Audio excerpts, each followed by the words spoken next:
ஜம்மு காஷ்மீரில் பயங்கரவாதிகள் நடத்திய தாக்குதலில் 27 சுற்றுலா பயணிகள் உயிரிழந்த நிலையில் சுற்றுலா சென்ற தமிழர்கள் விமானம் மூலம் சென்னை விமான நிலையம் வந்தடைந்தனர். அவர்களை விரைவாக மீட்க மீட்புக் குழு அமைத்த முதலமைச்சர் ஸ்டாலினுக்கு நன்றி தெரிவித்தனர். தமிழகம் திரும்பிய சுற்றுலா பயணிகள் சென்னையில் செய்தியாளர்களை சந்தித்த போது, காஷ்மீர் என்றால் இப்படித்தான் இருக்குமா? எங்களுக்கு உயிர் பயமே வந்துவிட்டது. தமிழகத்தில் இம்மாதிரியான பிரச்சனை எல்லாம் இல்லை, நிம்மதியாக இருக்கும் என்று தோன்றுகிறது. போகும்போது ரொம்ப சந்தோஷமாகத்தான் சென்றோம். எங்களுக்கு சென்னையில் இருந்து மதுரைக்கு செல்ல அனைத்து ஏற்பாடுகளையும் தமிழக அரசு செய்துள்ளது என்றும் செய்தியாளர்களிடம் தெரிவித்துள்ளனர். முட்டையிலிருந்து தயாரிக்கப்படும் மயோனைஸ் விற்பனைக்கு ஓராண்டு தடை விதித்து தமிழக அரசு உத்தரவிட்டுள்ளது. இது தொடர்பான உத்தரவு தமிழக அரசு அரசிதழில் வெளியிடப்பட்டுள்ளது. மயோனைஸ் தெரு உணவு வகைகள் மற்றும் ஷவர்மா, வறுக்கப்பட்ட மற்றும் தந்தூரி போன்ற அசைவ உணவுகள் போன்றவற்றில் ஒரு முக்கிய சேர்க்கையாக மாறியுள்ளது. முட்டைகளால் செய்யப்பட்ட மயோனைஸ் உணவு அதை உட்கொள்வோருக்கு அதிக ஆபத்தை ஏற்படுத்துகிறது.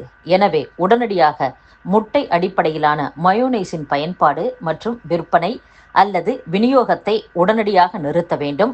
மீறுபவர்கள் மீது அபராதம், உரிமம் ரத்து செய்தல் அல்லது சட்டத்தின் கீழ் சட்ட நடவடிக்கை உள்ளிட்ட கடுமையான தண்டனைகளை எதிர்கொள்வார்கள். மயோனைஸ் சார்ந்த பொருட்களை வாங்கும் போது நுகர்வோர் எச்சரிக்கையுடன் செயல்படவும் பொருட்களை சரிபார்க்கவும் அறிவுறுத்தப்பட்டுள்ளதாகவும் தமிழக அரசு தெரிவித்துள்ளது.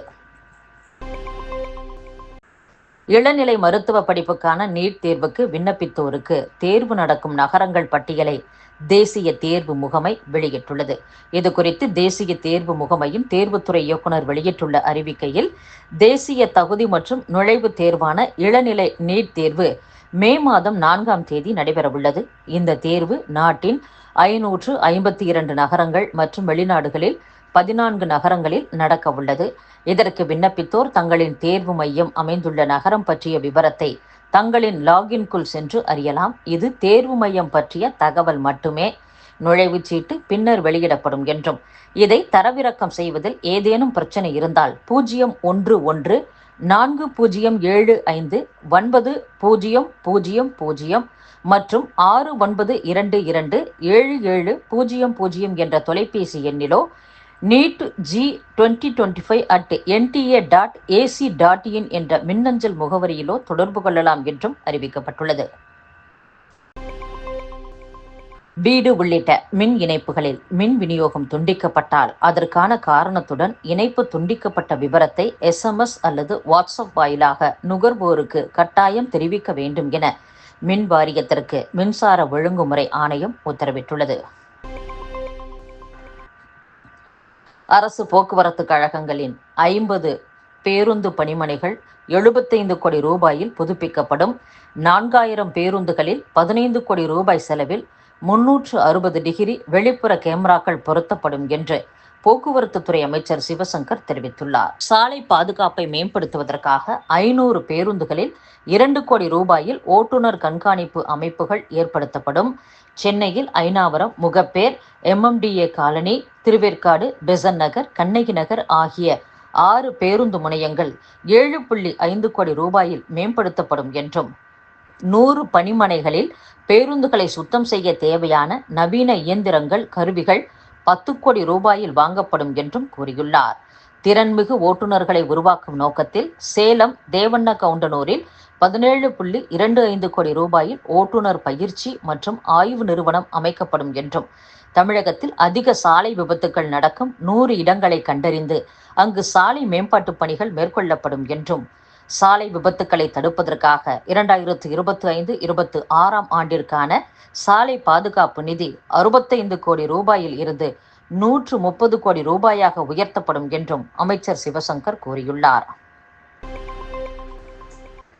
தமிழக வணிக வரித்துறையின் மொத்த வரி வருவாய் கடந்த நிதியாண்டில் 1.38 லட்சம் கோடி ரூபாயாக அதிகரித்துள்ளது என்று சட்டசபையில் தாக்கல் செய்யப்பட்ட வணிக வரித்துறை கொள்கை விளக்க குறிப்பில் கூறப்பட்டுள்ளது.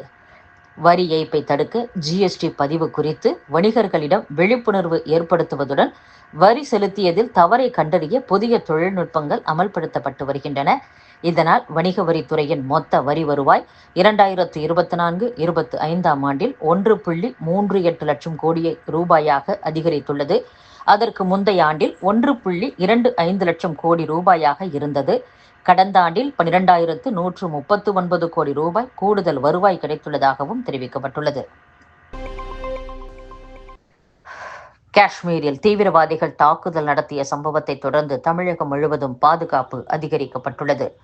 அதன்படி திருச்சி, நெல்லை, சேலம், தருமபுரி, கோவை, மதுரை, வேலூர், தஞ்சை, ராமேஸ்வரம், தூத்துக்குடி, கொடைக்கானல், ஊட்டி, ஏற்காடு, திருச்செந்தூர் உட்பட மாநிலம் முழுவதும் மக்கள் அதிகம் கூடும் சுற்றுலா தலங்கள், பேருந்து மற்றும் ரயில் நிலையங்கள், கோவில்கள், தேவாலயங்கள், மசூதிகளில் போலீஸ் பாதுகாப்பு அதிகரிக்கப்பட்டு தீவிர கண்காணிப்பு பணி மேற்கொள்ளப்பட்டு வருகிறது.